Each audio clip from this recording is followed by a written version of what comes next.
Alright, ladies and gentlemen, I have bed hair, and I am here to discuss with you, because my good friend James Wisdom has discussed it, the Logan Paul situation. Now, I think I'm going to break this video into two parts, because it's going to be really long if I don't. But to give you the gist of it, Logan Paul went up there and he went to the Japanese suicide forest that was featured in the film The Forest, and he actually happened to come across a person who had committed suicide. Now, this is a topic very close to me because I think I've stopped maybe 3 people from committing suicide in my lifetime, and none of them were family members, but I've had 2 close family members who have tried, that I know of, who have tried to commit suicide. It kind of runs in my family. We're not all there. So, this is very close to me, and of course, Mr. Paul, who is sort of a... I didn't know this about, I'd never heard of him before this story.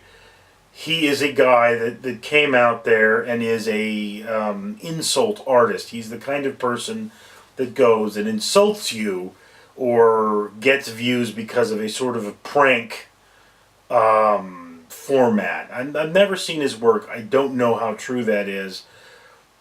But, I mean, the guy just doesn't exist to me other than or outside this story.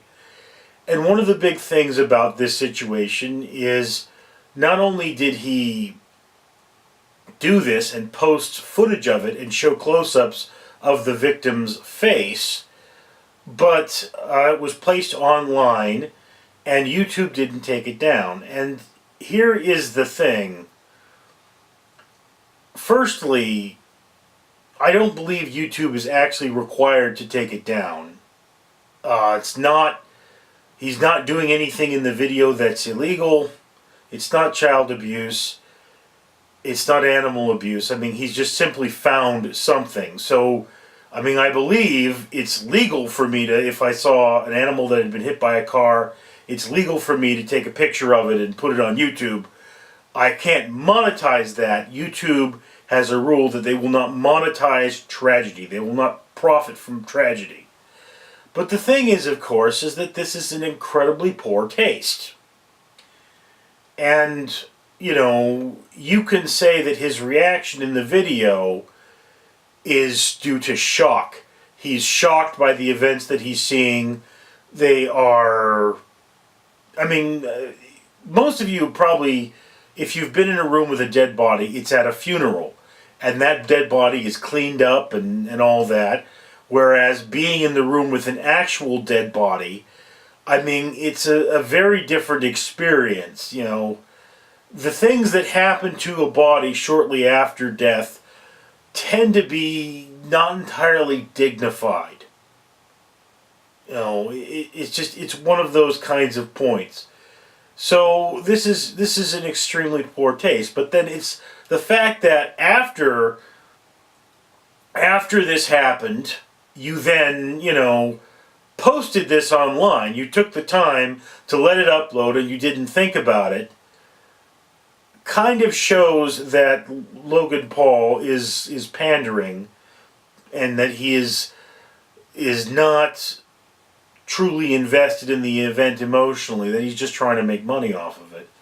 And, you know, it worked because I wouldn't know who Logan Paul is if it weren't for this. I wouldn't be talking about it.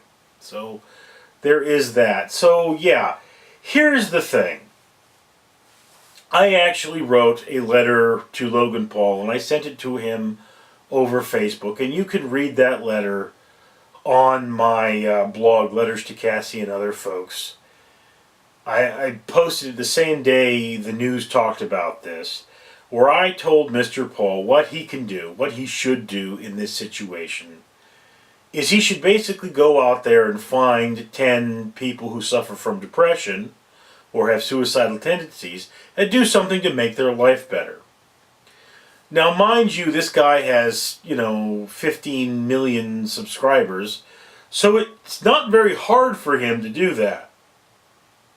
You know, I do not know about his prank content, did not know about it at the time, so I would hope that he would not go out there and prank these people, but rather go out there and, you know, make a video about them or start a GoFundMe to help their situation or something of that nature. And that's just kind of how that is.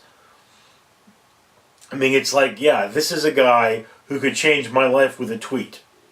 You know, I suffer from clinical depression. I've been diagnosed with persistent recurrent depression. It's one of the reasons you notice how large I am, how I have this very round, fat face. The reason for it is that my depression causes my body not to heal.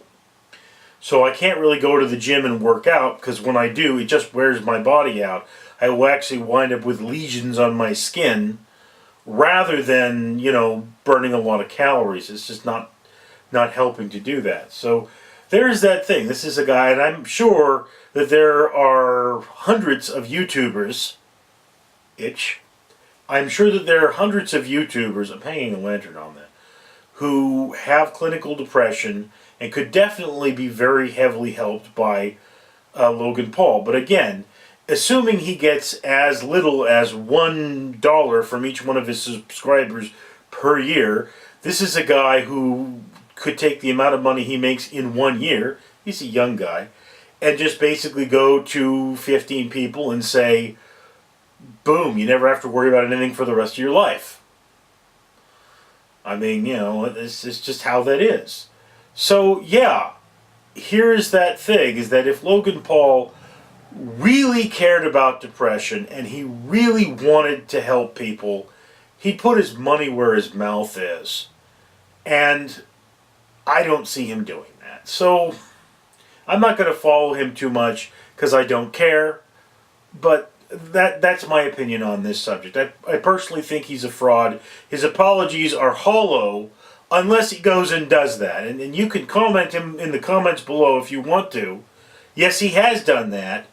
Or no, he hasn't done that. But again, when you're the kind of person who profits from the suffering of another human being, you have a responsibility to take that profit and ease that suffering.